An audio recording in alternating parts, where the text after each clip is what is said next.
연합 집회나 이런데 가면은 뭐 혹은 뭐 부흥회나 이런데 가서 말씀을 들을 때 강사 목사님들이 많이 사용하는 말씀이 본문이 시편 133편 1절 말씀을 가지고 집회하는 것을 많이 경험하게 됩니다.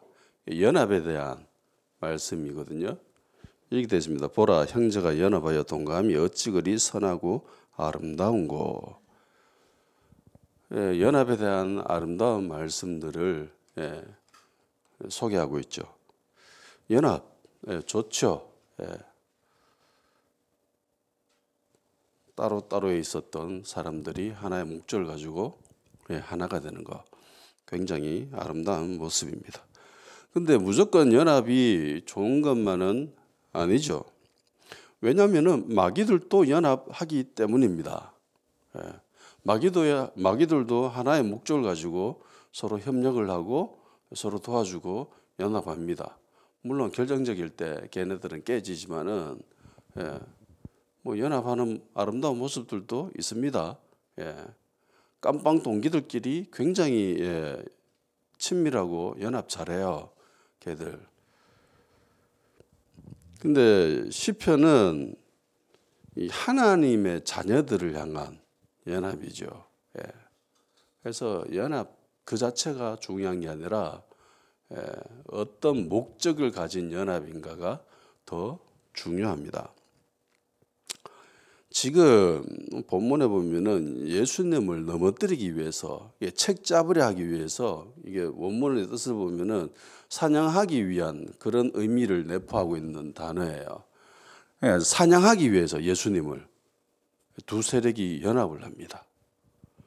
그것이 한쪽은 바리새인이고 한쪽은 헤롯 당원이죠.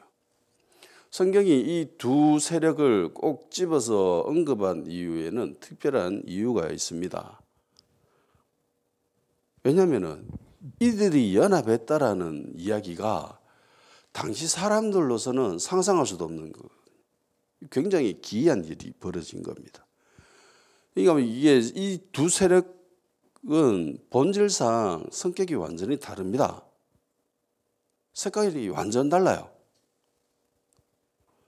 저 둘이나 만나면 서로 싸우는데 같이 지금 하나의 목적을 가지고 연합을 하고 있는 거예요. 이게 굉장히 기이한 모습입니다. 한번 어떤 자들인지 한번 살펴보도록 합시다. 우선 바리새인들이에요. 성경에 바리새인들의 모습이 많이 등장합니다. 뭐 우리가 익히 아는 바대로 이들은 신앙에 굉장히 열성적이죠. 열심입니다. 종교에 굉장한 열의를 가지고 여기 이제 인생을 건 거예요. 이 사람들은. 당시 바리새인들은 힐렐 학파와 샴마이 학파로 나눠서 서로 대립하고 있었습니다. 한쪽은 온건파고 한쪽은 강경파입니다. 듣기에는 힐렐이 강경파로 들립니까? 온건파로 들립니까? 아니면 샴마이가 강경파로 들려요? 온건파로 들려요? 느낌이 샴마이 싸움 좀 하게 느껴지죠? 맞습니다. 샴마이가 강경파고 힐렐 학파 뭔가 힐링해 줄 것 같고 막 이렇게 그죠? 보살펴 줄 것 같은 힐렐 학파는 온건 학파입니다. 무엇에 온건하고 무엇에 강경한가? 율법이죠. 율법을 적용하는 데 있어서 온건적인 성격의 포용력을 가지고 수용하자는 쪽이 힐렐 학파입니다. 당연히 이방 문화에 대해서 열려 있죠. 수용하는데 꺼리낌이 별로 크게는 없습니다. 반면에 샴마이는 싸움 좀 합니다. 무슨 대들죠. 안 된다 이러면서 어디 너희들이 감히 이러면서 철저히 지켜야 돼 율법을 그렇게 외치는 세력들이 샴마이 학파입니다. 둘 다 유명한 랍비 이름을 본떠서 생기는 건데 그러면은 성경에 나오는 이 바리새인들은 힐렐 학파가 많았을까요? 아니면 샴마이 학파가 많았을까요? 미루 짐작하건대 이 사람들은 다 샴마이죠. 샴마이입니다. 당연히 공격적이고 굉장히 배타적입니다. 민족주의적인 성향이 굉장히 강하고 이방 세력을 향해서는 배타적입니다. 로마에 대해서는 어떻게 생각할까요? 반로마적인 성격을 띠고 있겠죠. 당연히. 로마가 자기들을 다스리고 있는 것에 대해서 수용할까요? 아니면은 붕괴할까요? 로마가 자기들을 다스리고 있다는 것에 대해서 굉장히 불편해하죠. 이 사람들은. 독립해야 된다. 대항해서. 그러니까 로마에 대항해서 유대가 독립된 나라가 되는 거, 이게 이들의 목표 중에 하나입니다. 그러면 이들은 왜 예수님을 적대적으로 대할까? 그것도 우리가 성경을 쭉 살펴보면서 많이 봤습니다.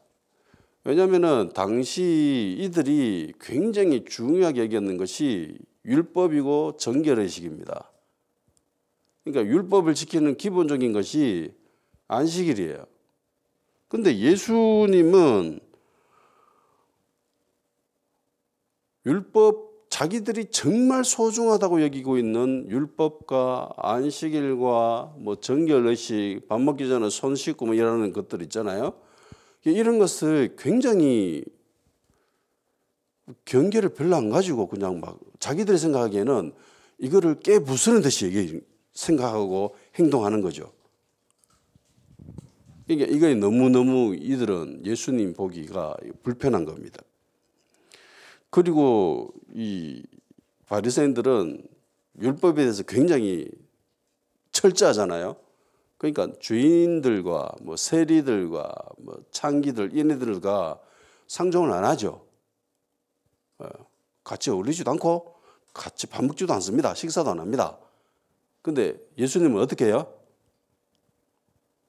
세리들과 죄인들과 창기들과 같이 어울려 다닙니다. 같이 밥도 먹죠. 알다시피 유대인들은 아무하고는 식사 안 하죠. 식사하는 것을 굉장히 중요하게 여깁니다. 구약에 나오는 율법 정결의식이라고 하는 것 대부분이 야 이거 먹으면 되고 이거 먹으면 안 돼라고 하는 것들이거든요. 그게 거룩입니다. 거룩이라는 말 자체가 구별하다라는 거예요. 먹는 것부터 구별하는 겁니다. 이게 율법의 시작이거든요. 그런데 예수님은 이 모든 것들을 거의 깡그리 부시는 듯한 행동을 보이면서 막 자기들을 향해서는 막 공격적으로 막 이야기하는 거예요. 그러니까 얘네들이 보기에는 이게 굉장히 불편한 거예요. 예수라는 존재 자체가. 예수님은 자기들이 정말 소중하다고 여기는 이것을 거의 무시하는 듯한 태도를 보이고 자기들을 향해서는 공격합니다. 실제로 예수님이 율법을 무시한 것은 아니에요. 율법을 무시한 게 아니라 뭐 안식일을 무시하고 뭐 정결의식을 지키면 안 된다, 뭐 안 지켜도 된다라는 그런 의미가 아니라 본질을 벗어나 있는 이들을 향하여서 깨닫게 해주기 위한 방편 중에 하나였죠. 그런데 얘네들은 그걸 못 깨닫습니다. 본질이 중요한 건데 얘네들은 본질보다 형식을 더 중요히 여기죠. 형식주의에 완전 사로잡혀 있는 이들을 깨우치기 위한 예수님의 그런 행동이었는데 오히려 얘네들은 여기에 대해서 굉장히 안 좋게 생각합니다. 예수님은 당시 바리새인들의 모습을 보시고 굉장히 신랄하게 비판하십니다. 자기들 입장에서는 비판받아야 할 대상이 율법과 정결의식을 지키지 않는 세리들과 창기들과 죄인들인데 근데 이들하고는 같이 어울리고 이들하고 같이 밥 먹으면서 오히려 사람들로부터 존경받고 있는 저 사람들은 참 신앙적이고 율법에 지키는데 열심히 해라고 존경심을 이때까지 받아왔었는데 자기들을 향해서는 날선 비판을 하고 막 저주하고 막 욕하고 뭐 독사의 자식이라 해서고 막 마귀의 새끼들이라고 막 이렇게 이야기하니까 기분이 좋겠습니까? 위선자라 하고 외식하는 자라 하고 막 그러니까 굉장히 열받겠죠. 자기들이 이때까지 가지고 있었던 관념하고는 정반대인데 행동을 보여주고 있으니까 이게 용납이 안 되는 거예요. 그러면서 동시에 사람들의 시선이 예수님께 집중됩니다. 자기들의 인기가 점점 떨어지는 것 같고 자기들의 위치가 흔들리게 되죠. 그러면서 이때까지 자기들이 누리고 있었던 기득권을, 그 세력을 예수님이 흔드는 것을 보게 됩니다. 야, 이대로 둬서는 위험하겠다. 그러니까 예수님을 넘어뜨려야 될 필요성이 생겼죠. 자, 그러면 헤롯 당파는 어떤 사람들인가? 이름에서도 알 수 있죠. 얘네들은 누구 편이죠? 헤롯 편입니다. 헤롯은 원래는 유대인이 아니죠. 원래는 유대인이 아닙니다. 혈통적으로는 유대인하고는 별 상관없는 이두메 사람입니다. 그래서 마누라를 그 유대인 아내 마카비 왕조의 그 핏줄을 이어받은 그 아내를 취하기 위해서 부단히도 노력하고 애썼지만은 어쨌든 이 헤롯의 아킬레스건은 유대인이 아니었다는 데 있습니다. 근데 이들은 헤롯 편이에요. 왜요? 이들도 역시 종교적인 사람들입니다. 신앙의 사람들이에요. 이들이 왜 헤롯 편이었을까? 이름에서도 알 수 있듯이 이들은 로마에 대해서 어떤 생각을 가지고 있겠습니까? 이방 문화에 대해서 어떤 생각을 가지고 있을까요? 반대할까요? 아니면 받아들일까요? 헤롯을 받아들인 것만 해도 알 수 있죠. 헤롯은 유대인이 아님에도 불구하고 얘네들은 헤롯을 우두머리로 삼는 헤롯파를 만드는 사람들이잖아요. 그러니까 얘네들은 이방 문화에 대해서 로마에 대해서 굉장히 친합니다. 친로마적인 성향을 띠고 있습니다. 바리새인들이 민족주의를 선호했다면은 얘네들은 민족주의보다는 실력주의를 선호했습니다. 야, 민족이 뭐 필요하냐? 실력이 있으면 되지. 능력이 있으면 되지. 굉장히 합리적인 사람이라고 할 수 있겠죠. 합리적이고 이성적인 사람이라고 할 수 있습니다. 그러니까 요즘으로 치면 좀 배운 사람들. 당시 헬라 문명, 로마 문명이 앞선 서구 문명이었으니까, 선진 문명이었으니까 이것을 취하고 받아들이고 이것을 활용하는 데 있어서 얘네들은 거부감을 별로 안 가지는 사람들입니다. 얘네들은 헤롯을 자기들 파의 리더로 삼았습니다. 왜 그렇게 했냐면은 잘 먹고 잘 살게 해줬기 때문입니다. 우리가 성경을 보면서 모든 것들을 이렇게 생각하고 판단하는 기준을 가지잖아요. 그런데 성경만 보면은 이게 공정한 시선을, 공정한 가치관을 약간은 무너뜨릴 수 있는, 위험해지게 되는 게 있는데 헤롯이 대표적인 케이스라고도 할 수 있습니다. 왜냐하면은 성경만 보면은 헤롯은 나쁜 왕입니까? 좋은 왕입니까? 나쁜 왕이죠. 그죠? 동방박사 왔을 때 막 아이들 막 죽여버리고, 그죠? 요한 선지자 막 잡아서 죽이고, 막 제자들도 막 잡아서 죽이려고 하는, 정말 나쁜 왕입니다. 그런데 역사가 기록하고 있는 헤롯은 어떤 왕이었을까? 어떤 통치자일까요? 얘네들이 유대인인데 왜 헤롯 당파를 만들었을까요?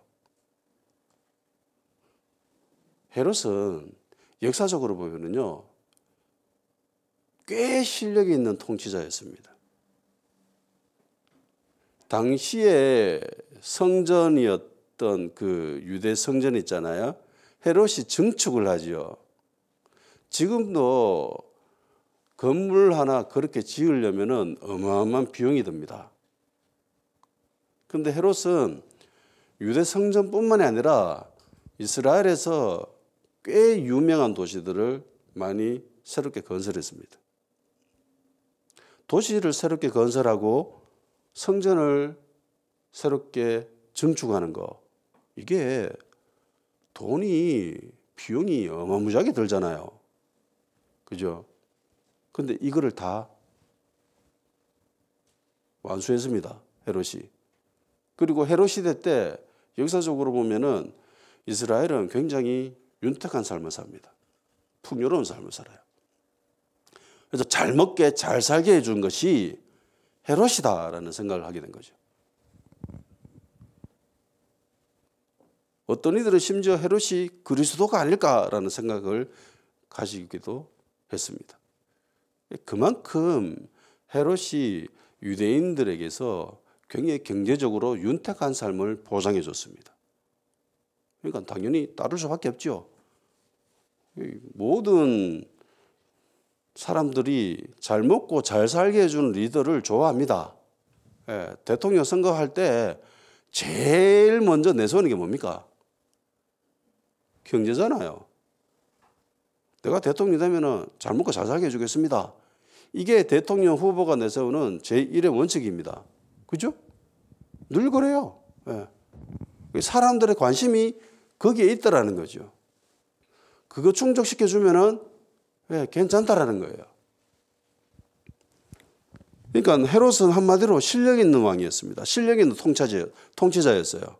신앙적으로 보면 안 그렇지만은 남유다와 북이스라엘을 보면은 우리는 성경만 보면은 남유다가 그 남쪽에 있는 유다 왕국이 제대로 된 왕국이고 북이스라엘은 엉망이잖아요. 신앙적으로 봤을 때. 그런데 경제적인 관점에서 들여다보면은 당시 시대적으로 두 나라가 국력이 어땠는가 보면은 남유다는요 북이스라엘에 잽도 안 됩니다.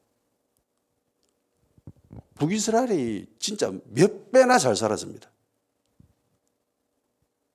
그래서 모든 것을 성경에 기록된 것만 가지고 판단을 하게 되면요 제대로 된 판단을 하기가 조금 힘들어질 수 있습니다. 그래서 여러 가지 것들을 볼 수 있는 눈이 있어야 됩니다. 시대를 보고 성경을 보고 무엇이 더 중요하나라고 하면 당연히 신앙이죠. 그죠? 그런데 성경에는 그 부분에 대해서는 기록하고 있지 않기 때문에 우리가 이 세상 복잡다단한 이 세상을 살아가면서 올바른 가치관, 건강한 가치관을 가지기 위해서는 여러 가지 것들을 볼 수도 있어야 한다는 겁니다. 헤롯 땅파 사람들은 헤롯 때문에 잘 살게 됐다라고 생각하는 사람들입니다. 그래서 누구든지 잘 먹고 잘 살게 해주면은 사람들은 좋아해요. 헤롯이 그런 일을 해줬어요. 헤롯 때문에 이스라엘이 부강해졌습니다. 걱정 없이 잘 먹고 잘 살 수 있게 됐습니다. 그러니까 세상에서 가지고 있는 1차원적인 문제를 헤롯이 해결해 줬다라고 이들은 생각을 하게 됩니다. 그런데 예수라는 존재가 나타났습니다. 근데 이 예수라는 사람은 헤롯조차도 해주지 못한 일들을 막 해줘요.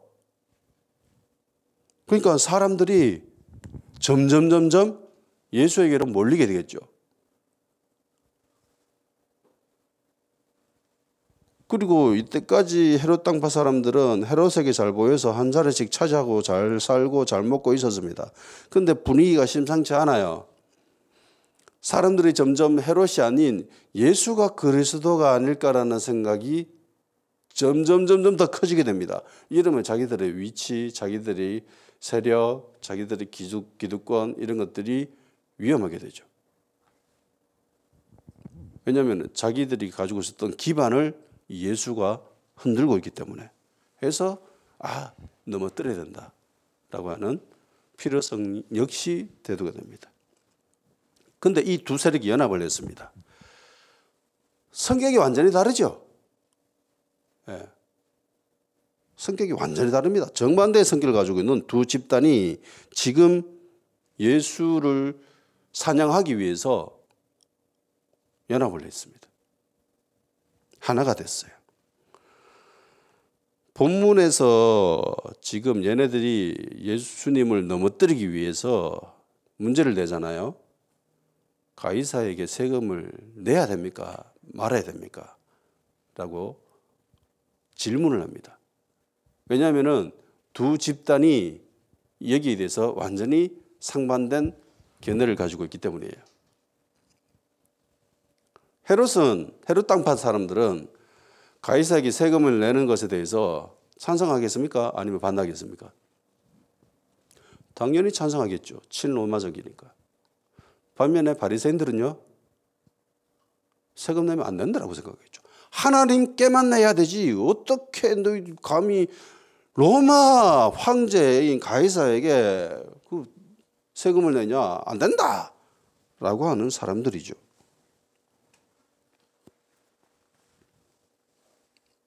근데 하나가 되었습니다. 이 문제를 가지고. 한쪽은 극우고 하나는 극좌입니다. 근데 극우와 극좌가 하나가 되어서 하나를 넘어뜨리기 위해서 지금 올린 거예요. 연합이 될 수 없는데도 불구하고. 무엇이 이들을 연합하게 하였는가? 당연히 예수님이죠. 예수님이라는 공통의 적이 있기 때문에 얘네들은 연합을 했습니다. 또 하나는 자기들의 성격은 완전히 다르지만 예수라는 자는 자기들의 기득권을 무너뜨릴 수 있다라고 생각하기 때문에 예수를 넘어뜨리기 위해서 연합을 한 겁니다. 그러니까 기득권을 무너뜨릴 수 있다라고 생각한다라는 것은 이들의 사상을 잘 보여주고 있는 거예요. 성격은 완전히 다르지만 한쪽은 굉장히 현세적이고 한쪽은 굉장히 종교적처럼 보이겠지만은 둘 다 무엇을 지키기 위해서냐면은 기득권을 지키기 위해서거든요. 기득권을 지키기 위한다라는 그 말 자체가 이미 현실의 삶을 우선시한다는 것을 보여주고 있죠. 그죠? 이 땅에서의 삶을 추구하는 것을 이들이 좋아한다는 겁니다. 서로 다른 색깔이지만 이런 이유로 인해서 하나가 되을 수 있었던 겁니다. 그리고 여기에 결정적인 것. 그게 뭐냐면은 13절에 나옵니다. 13절. 이들이 왜 연합을 했는지. 13절 읽읍시다. 시작. 그들이 예수의 말씀을 책잡으라 하여 바리새인과 헤롯단 중에서 사람을 보내매. 자, 이들은 파송받았습니다. 누구에게요? 누구한테서요? 그들은 누굴까? 12절에 나오지요. 12절에 그들이 예수의 이 비유가 자기들을 가리켜 말씀하신 줄 알고 잡고 자되 무리를 두려워하여 예수를 두고 갔다. 그들이 예수를 잡으려고 했는데 사람들이 무서워서 그냥 갔대요. 그래서 이들이 다시 예수를 사냥하기 위해서 사람을 보낸 겁니다. 이들이 누군가요?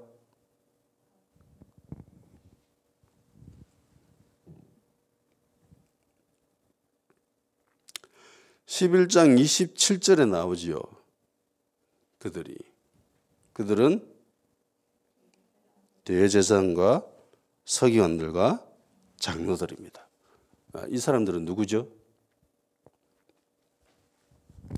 유대의 최고 리더들이죠. 종교적, 정치적 최고의 위치에 있는 사람들이 이 사람들입니다.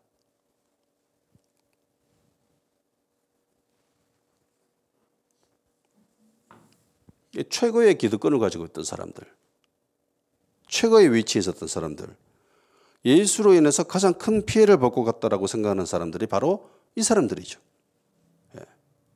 바리새인들과 헤롯 땅은 어떻게 보면은 그 사람들 그 밑에 있는 중간층이라고도 볼 수 있는, 이게 참 마귀적인 겁니다. 이 성경을 보면은요, 세상을 꿰뚫어 볼 수 있는 지혜를 가지게 됩니다.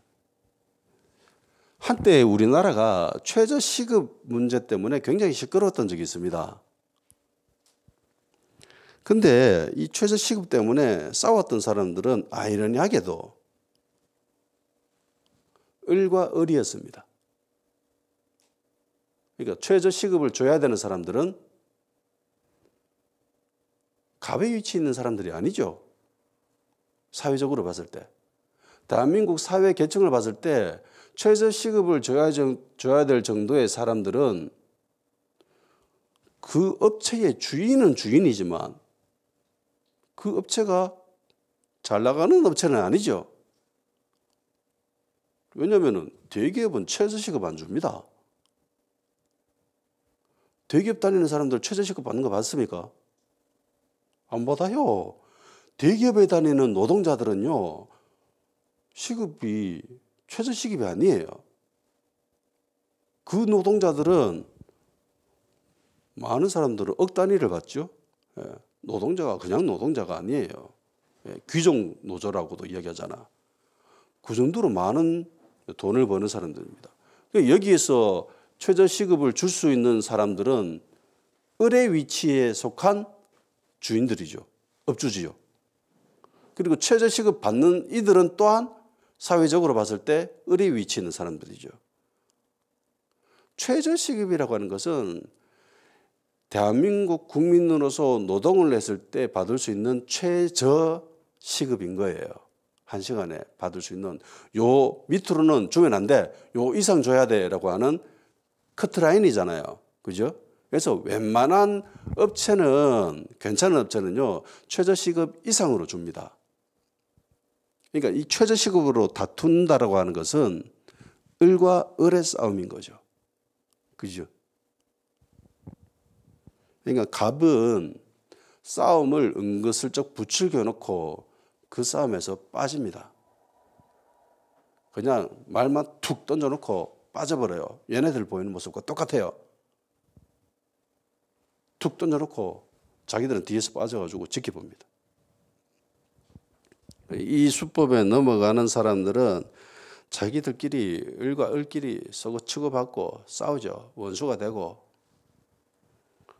이것이 기득권을 가지고 있었던 사람들이 보이고 있었던 전형적인 수법입니다. 역사가 늘 이래요. 역사를 공부해 보면은 늘 이런 식입니다. 중국 애들이 잘 쓰는 방법 중에 하나가 이의제이잖아요.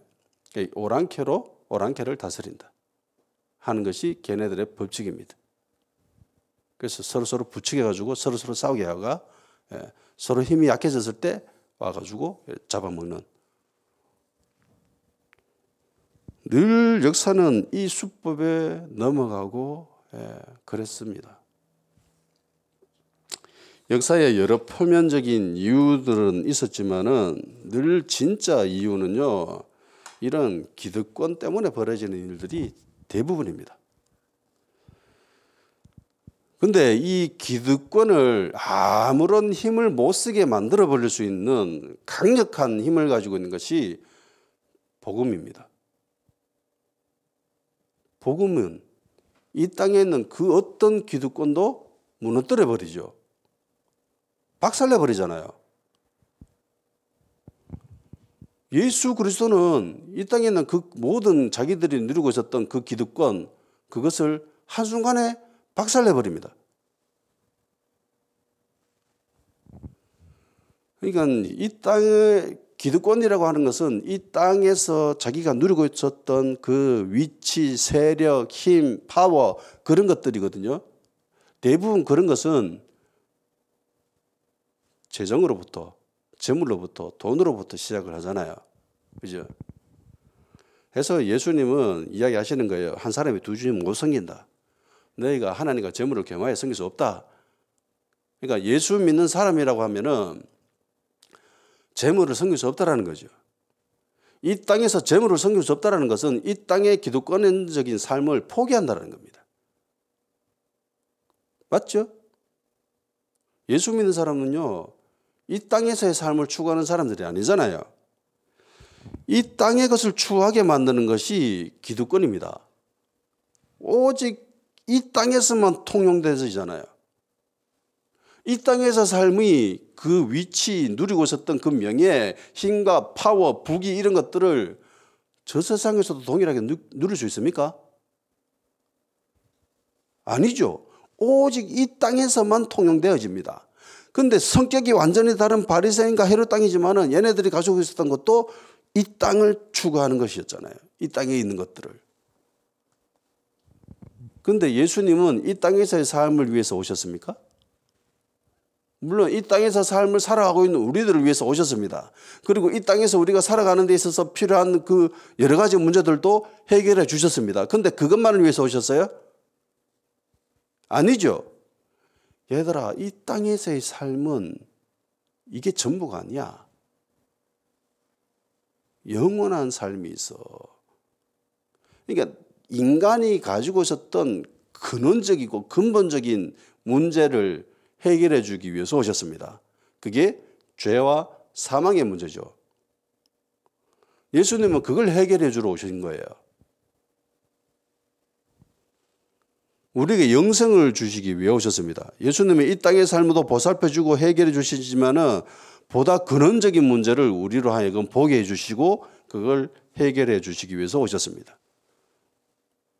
믿지 않는 사람들은 그걸 못 봐요. 주님께 택함받지 못한 사람들은 그걸 볼 수 있는 눈이 없습니다. 아무리 이야기해봐. 걔네들은 오직 이 땅에서 것들만 추구하죠.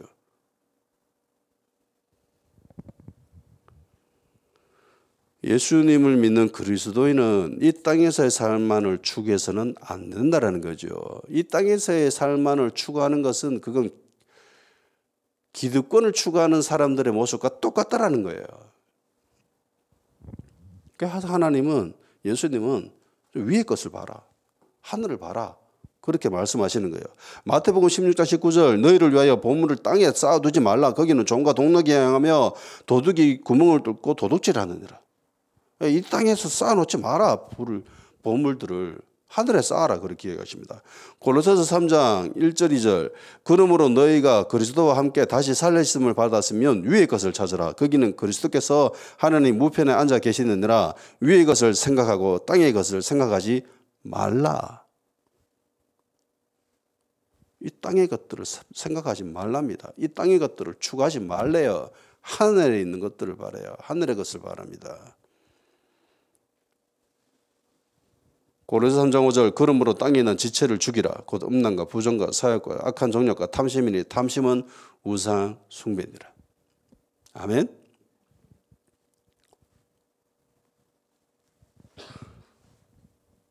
해서 이들은 예수님을 사냥하기 위해서, 예수님을 넘어뜨리기 위해서 사람을 보냈습니다. 그리고 질문을 하죠. 공격합니다. 지난번처럼 굉장히 풀기 어려운 문제예요. 권위 문제와 이어서. 이번에는 세금 문제지요. 세금. 바리새인들은 하나님께만 세금을 내면 되지 로마에 절대로 세금을 내서는 안 돼라고 생각하는 사람들입니다. 반면에 헤롯 땅파 사람들은 로마에 세금을 내는 것은 하나님께 헌금 드리는 것과 같은 이치다. 그런 것처럼 당연한 거다. 그렇게 생각하고 있는 사람들이죠. 어느 대답을 하든 간에 한쪽은 불편하죠. 한쪽에서는 걸려요. 그럼 내라라고 하면은 바리새인들이 싫어합니다. 내지 마라라고 하면은 헤롯 땅파 사람들이 싫어합니다. 뭐 어디에도 만족을 줄 수 없는 그런 아주 교활한 문제를 주님께 질문하고 있는 거죠. 자, 그러면 얘네들이 진짜 세금을 내야 되는지 말아야 되는지 그게 궁금해서 지금 예수님께 질문을 한 거예요? 예수님 제가 진짜 궁금한데 가이사에게 세금을 내야 됩니까 말아야 됩니까? 이게 궁금해서 지금 예수님께 질문해요? 아니죠. 얘네들은 질문에 대한 답 자체에는 별로 관심이 없습니다.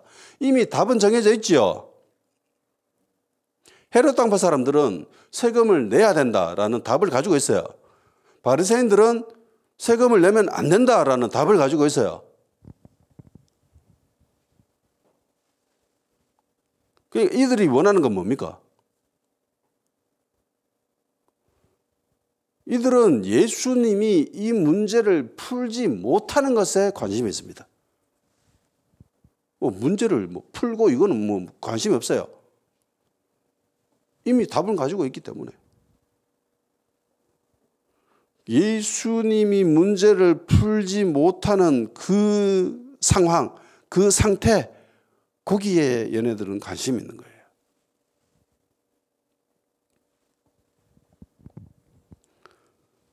근데 이들이 예수님께 나오는 모습을 한번 보십시오. 14절 모습을 다시 한번 읽어봅시다. 14절.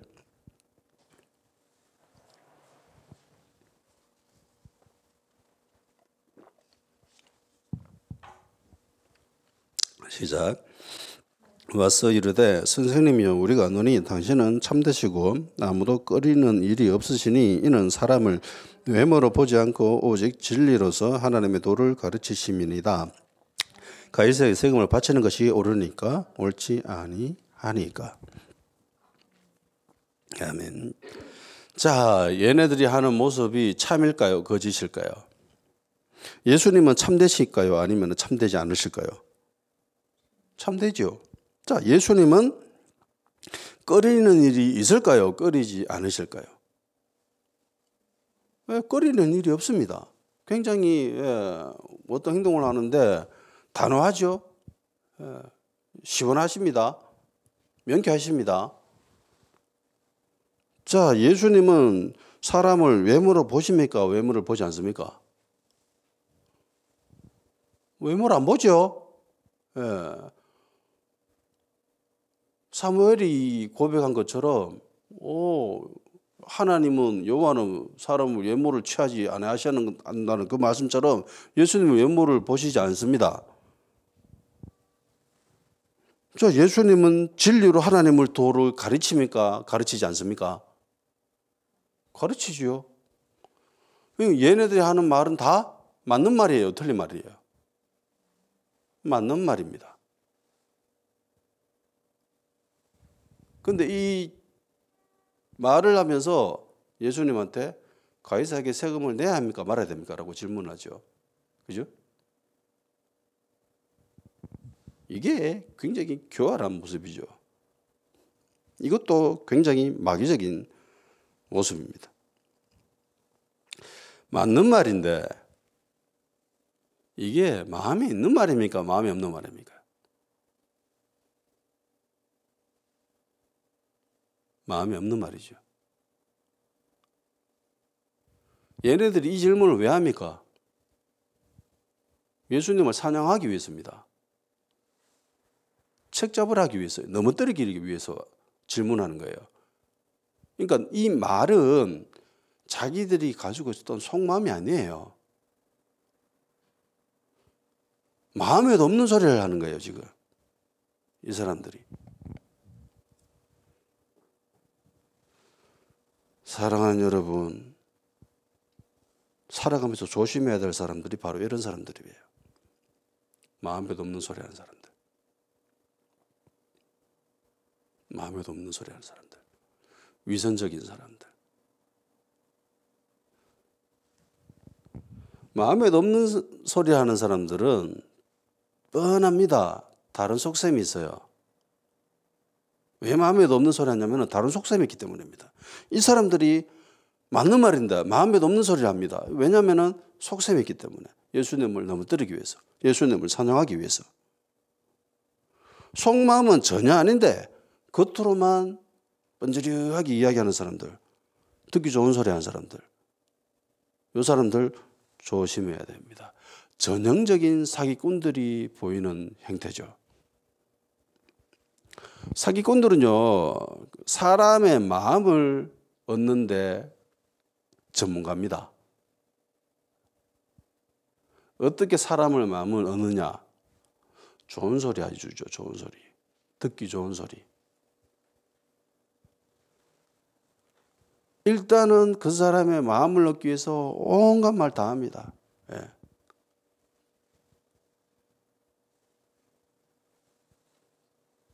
마음을 얻기 위해서 제일 많이 쓰는 방법이 듣기 좋은 소리, 칭찬하는 겁니다. 근거 없는 칭찬, 나를 잘 알지도 못하면서 막 이렇게 저렇게 칭찬을 합니다. 그러면 일단 경계하는 것이 건강에 좋습니다. 신변에 좋습니다. 듣기 좋은 소리 하면은요, 뭐 하지 마라 라고는 할 수 없잖아요. 들으세요. 듣고 기분 좋으면 됩니다. 그리고 대신에 그 사람은 믿으면 안 돼요. 알겠습니까? 그 사람은 믿어서는 안 됩니다. 기분은 누리고 절대로 그 사람은 믿지 마세요. 예수님은 이들의 속마음을 아셔서요, 몰랐어요? 속마음을 아셨죠. 뭐라고 이야기하십니까? 15절. 예수께서 그 외식함을 아시고 이르시되. 외식했다는 거죠. 외식이 뭐예요?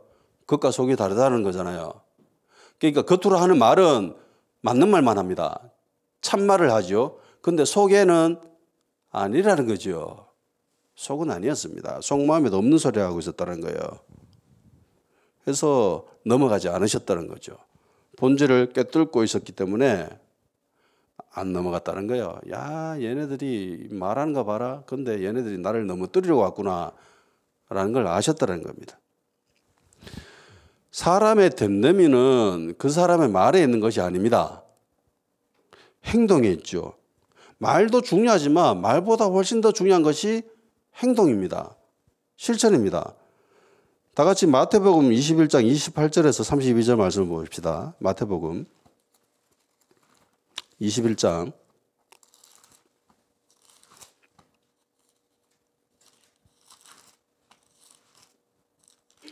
마태복음 21장 28절에서 32절입니다. 읽읍시다. 시작.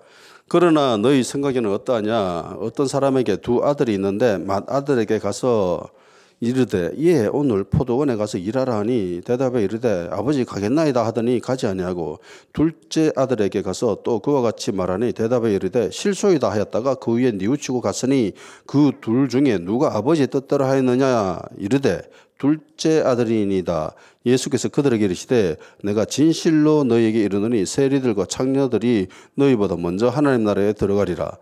요한이 의의 도로 너희에게 왔거늘 너희는 그를 믿지 아니하였으되 세리와 창녀는 믿었으며 너희는 이것을 보고도 끝내 뉘우쳐 믿지 아니하였도다. 아멘. 자, 말보다 무엇이 더 중요하다는 거예요? 행동. 행동이 훨씬 더 중요하다는 겁니다. 말만 번지르하게 하는 것은 그건 좋은 모습이 아니라는 겁니다. 그리스도인들은 말과 행동에 있어서 동일해야 되는 거죠. 근데 한번 보세요. 이 이야기가 어디에 위치하고 있을까요? 지금 마태복음 읽었던 이 본문이 어느 사건과 연결되고 있습니까?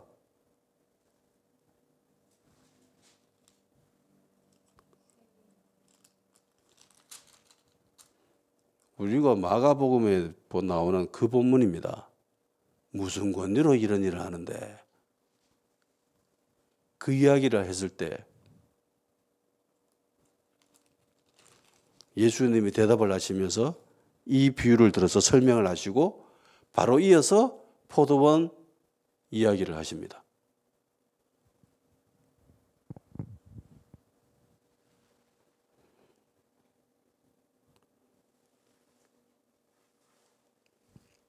이 사람들은 말만 하고 행동하지 않아요. 겉과 속이 다른 사람들이죠. 가식적인 사람들이고 외식하는 자들입니다.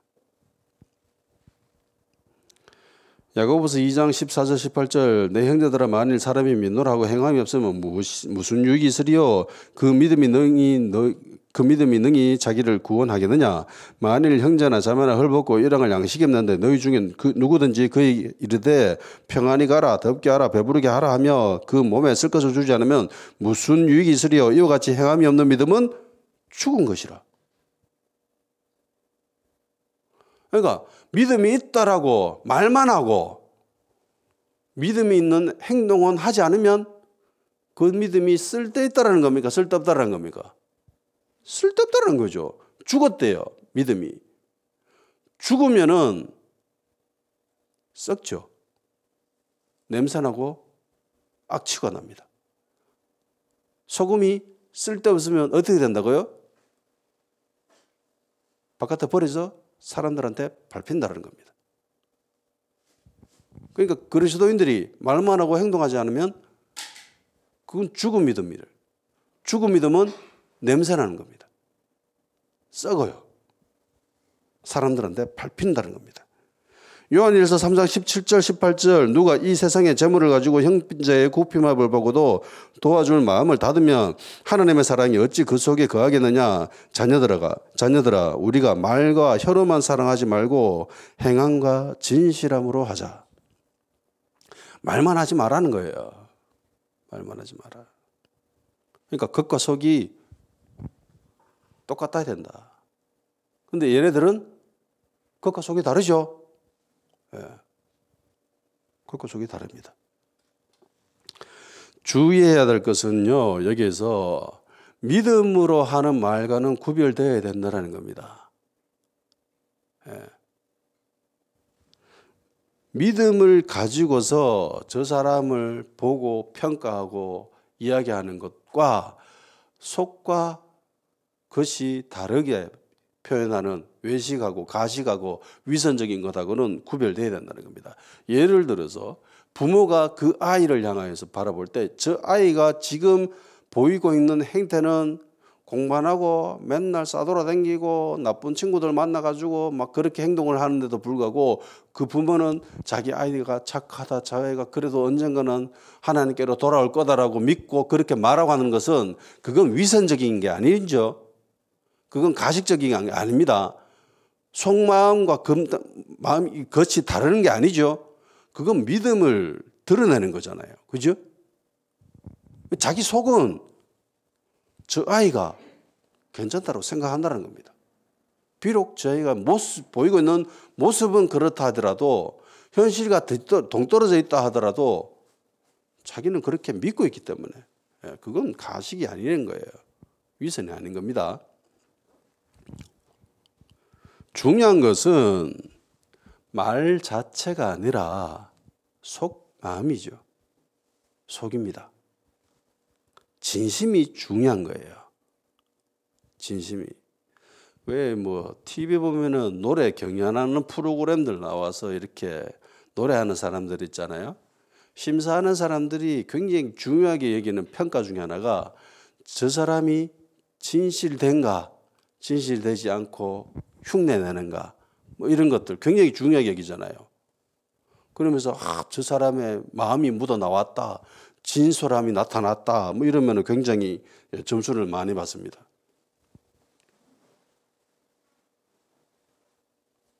진심이 중요하다는 거예요. 자기 속마음이 중요하다는 겁니다.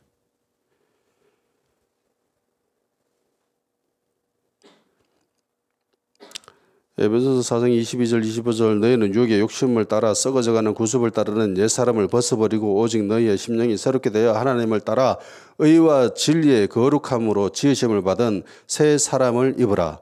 그런즉 거짓을 버리고 각각 그 이웃과 더불어 참된 것을 말하라. 이는 우리가 서로 지체가 됨이라. 아멘.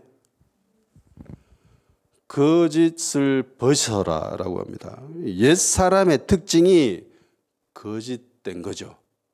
그리고 새 사람의 특징은 참된 거죠. 그러니까 예수님을 믿기 이전의 삶은, 이전의 모습은 거짓말하는 거예요. 겉과 속이 다른 건 막 거짓말하고 그러는 거예요. 그런데 예수 믿는 사람은 참된 것을 말하는 거죠. 그게 새 사람의 특징이라고 합니다. 거짓말하지 않는 것. 이건 그리스도인들이 가져야 될 기본 중에 기본입니다. 거짓말하지 않는 것. 예수님은 그들의 속을 아시고 지혜롭게 대처하시지요. 이야기하십니다. 데나리온 하나 가져와 봐라. 그러니까 그 사람 중에 누군가가 가져왔겠지요. 그래서 묻습니다. 이 동전의 형상이 누구 것이고, 보니까 가이사의 모습이 그려져 있거든. 가이사입니다 라고 하니까 예수님이 아주 지혜로운 대답을 하시죠. 가이사의 것은 가이사에게, 하나님의 것은 하나님께 드리라.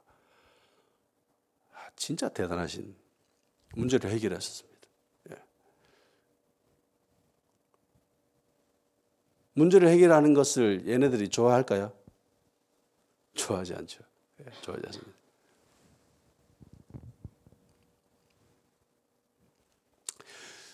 이런 모습은 교회 안에서도 굉장히 잘 볼 수 있는 모습입니다.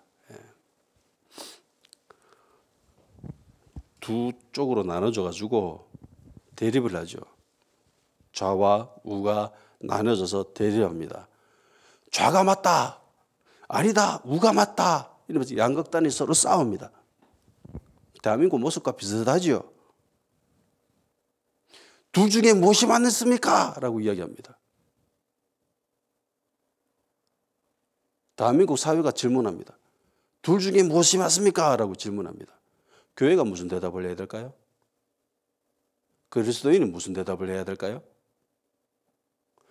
좌입니다 라고 이야기할까요? 아니면 우입니다 라고 이야기해야 될까요? 자, 우리가 그리스도인들, 우리는 기본부터 그리스도인이잖아요. 생각하는 자체가 신앙적인 것이 이렇게 몸에 배어 있습니다. 잘 보면은 바리새인들과 헤롯 당파 사람이 이야기하는 것 중에 무엇이 옳다라고 느껴집니까?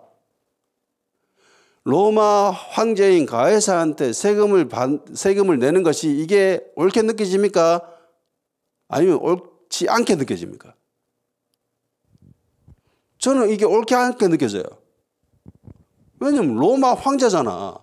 이방 황제가 유대인을 지금 다스리고 있어요. 이게 굉장히 불편하잖아요.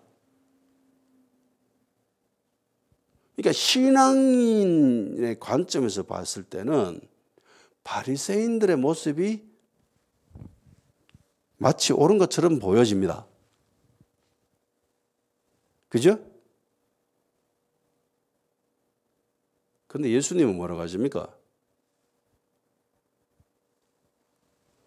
좌도 아니고 우도 아니라고 합니다. 오늘날 대부분의 교회, 기독교계의 좌편에 속해 있습니까? 우편에 속해 있을까요? 제가 볼 때는 대부분 우편에 속해 있습니다. 여기가 맞습니다! 라고 바리새인들이 이야기하는 것처럼 비슷하게 로마 황제는 세금 바쳐서는 안 돼요! 라고 이야기하는 것처럼 이쪽에 서 있는 것 같아요. 그게 옳게끔 느껴집니다. 예수님 뭐라고 합니까? 가이사한테 세금 내라고 합니까? 내지 말라고 합니까? 내라고 하죠. 가이사한테 세금 내라. 근데 그거보다 더 중요한 게 뭐죠? 하나님께 드리는 거죠. 하나님께 이것도 내고 저것도 내. 그러니까 예수님이 지금 하시는 모습은 이거죠. 균형. 균형을 가지라는 겁니다. 조화롭게 하라는 거죠. 화평하게 하라는 겁니다. 교회가 이래야 된다는 겁니다. 교회는 균형을 가져야 됩니다.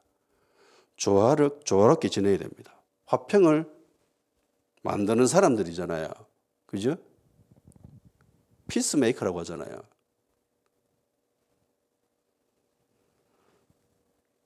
얼핏 신앙인이라면은 유대를 장악하고 점령하고 있는 이 로마가 통치하고 있는 이 상황이 굉장히 비신앙인, 비기독교적인 것처럼 느껴질 수도 있습니다.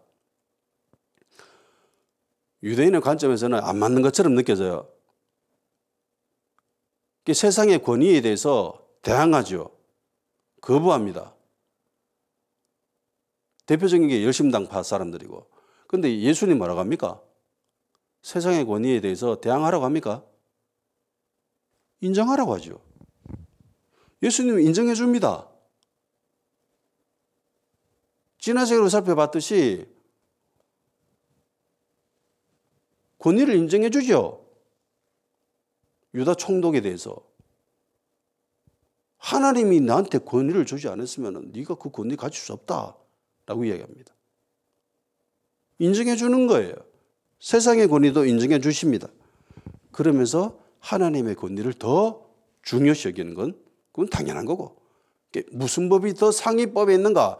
세상의 법이 중요한가? 하나님의 법이 중요한가라고 했을 때는 하나님의 법이 훨씬 더 중요합니다. 그런데 이 하나의 문제를 가지고 세상 법과 하나님의 법이 서로 대치될 때 우리가 취해야 될 것이 하나님의 법이요. 그죠? 그런데 두 가지 법이 동시에 똑같은 문제를 추구하고 있으면 따라야 되죠. 세상의 법도 지켜야 됩니다. 예수님이 로마 시민으로서의 삶을 거부합니까? 바울이 로마 시민이라고 하는 그것을 내던져버려요? 아니죠. 굉장히 유익하게 잘 활용합니다. 얼핏 신앙이라는 관점에서는 유대인이 로마 시민으로 그렇게 하면 되나? 라는 생각이 들 수도 있잖아요. 근데 균형을 가져야 되는 거예요. 이게 교회가 보여주는 모습, 그리스도인이, 신앙인이 보여야 될 그 국가와 교회와의 이 관계를 예수님은 아주 명쾌하게 해결해 주시는 겁니다. 가이사의 건 가이사에게 줘버리고 하나님 와서 하나님 둘 다 행해야 되는 거죠. 예. 네가 가지고 있는 가이사의 것이면 가이사에게 주고 하나님께 주지 마. 이게 아니죠. 가이사한테 줬으니까 하나님께 안 줘도 돼. 이게 아니잖아요. 둘 다 해야 된다는 겁니다. 둘 다. 이게 그리스도인이 가져야 될 자세죠. 그러니까 한마디로 그리스도인은 모범 시민이 되어야 됩니다. 아멘? 모범 시민이 되어야 됩니다. 세상의 권세에도 복종할 수 있어야 됩니다. 예수님은 두 세계의 권위 모두 다 인정하십니다. 비중은 하나님의 권위가 훨씬 더 강하죠. 그거는 상대할 가치도 없는 거고. 그러면서 동시에 국가가 하는 일에 대해서도 협조해야 된다라고 이야기하십니다. 성경에서 이야기하고 있는 것들이잖아요. 사람들은 질문합니다. 양극단에 서가지고 둘 중에서 택해. 무엇이 맞냐? 교회냐 세상이냐? 이야기합니다. 일빛 교회 다니는 사람은 그래 세상이 아니지. 교회지. 교회를 택해야 돼. 그렇게 조장하고 그렇게 만들어가는 목사와 교회들도 많습니다. 그런데 그렇게 해서는 안 돼요. 예수님의 그런 모습을 허용하십니까? 바리새인이 궁디 두드리면서 그래 로마 황제한테 바치면 안 되지. 너희들이 오라 맞아 잘하고 있어. 그렇게 합니까? 아니잖아요. 교회 그렇게 조장해서는 안 돼요. 그러면 사람들은 호응하고 좋아하고 따라올 수는 있지만은 교회는 그렇게 해서는 안 됩니다. 양극단이 아니라 균형. 아멘? 조화를 지켜야 되는 겁니다. 조화롭게. 화평을 만들어 가야 돼요. 해서 양극단으로부터 따돌림을 당할 수 있습니다. 그게 당연한 겁니다. 그리스도인이라면. 당연한 거예요. 양극단으로부터 서로 원수가 된 예수님이잖아요. 다 같이 기도합시다. 겉모습에 속지 않게 해주십시오. 예수님의 모습처럼 본질을 볼 수 있는 눈을 가질 수 있도록 해 주십시오. 그리고 우리 자체가 양극단에 치우치지 않게 해주시고 그 양극단을 서로 조화롭고 균형 있게 서로 화평케 하는 그런 신앙인이 될 수 있게 하여 주십시오. 또한 말만이 아니라 행동하고 실천하는 신앙인 되게 해 주십시오. 무엇보다도 이 땅에 살면서 이 땅의 것만을 추구하는 것이 아니라 위의 것을 바라보고 위의 것을 추구하는 그런 그리스도인 되게 해 주십시오. 다 같이 기도합시다.